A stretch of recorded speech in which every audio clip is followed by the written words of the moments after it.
जय साईं राम साईं भक्तों। शिरडी साईं बाबा की समाधि से जुड़े ईंट के रहस्य से आप चौंक जाएंगे।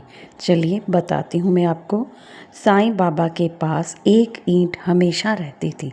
वह उस ईंट पर ही सिर रखकर सोते थे। उसे ही उन्होंने अपना तकिया बनाकर रखा था। दरअसल यह ईंट उस वक्त की है जब साईं बाबा वैकुंठा के आश्रम में पढ़ते थे।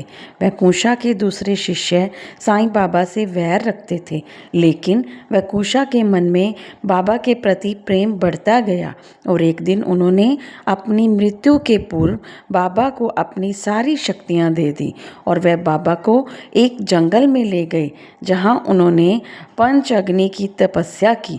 वहां से लौटते वक्त कुछ मुस्लिम कट्टरपंथी लोग साईं बाबा पर ईंट पत्थर फेंकने लगे। बाबा को बचाने के लिए वैकुंठा सामने आ गए तो उनके सिर पर एक ईंट लगी। वैकुंठा के सिर से खून निकलने लगा। बाबा ने तुरंत ही कपड़े से उस खून को साफ किया। वैकुंठा ने वही कपड़ा बाबा के सिर पर 3 लपेटे लेकर बांध दिया और कहा कि ये 3 लपेटे संसार से मुक्त होने और ज्ञान व सुरक्षा की हैं। जिस ईंट से चोट लगी थी, बाबा ने उसे उठाकर अपनी झोली में रख लिया। इसके बाद बाबा ने जीवन भर उस ईंट को ही अपना सिरहाना बनाए रखा।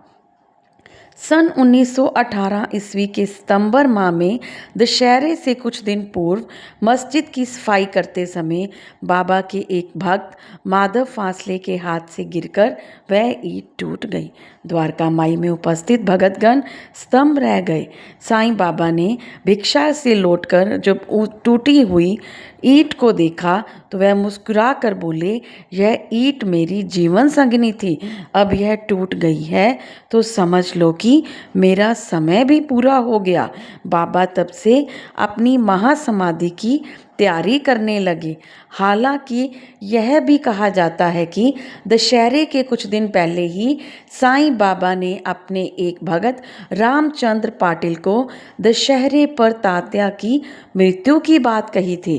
तात्या बैजाबाई के पुत्र थे और बैजाबाई साईं बाबा की परम भक्त थी। तात्या साईं बाबा को मामा कहकर संबोधित करते थे। साईं बाबा ने तात्या को जीवन दान देने का निर्णय कर लिया और उन्होंने तात्या की जगह खुद का शरीर त्याग दिया। तो उन्होंने इस तरह तात्या की जगह पर अपने शरीर का बलिदान दे दिया। ओम साईं राम।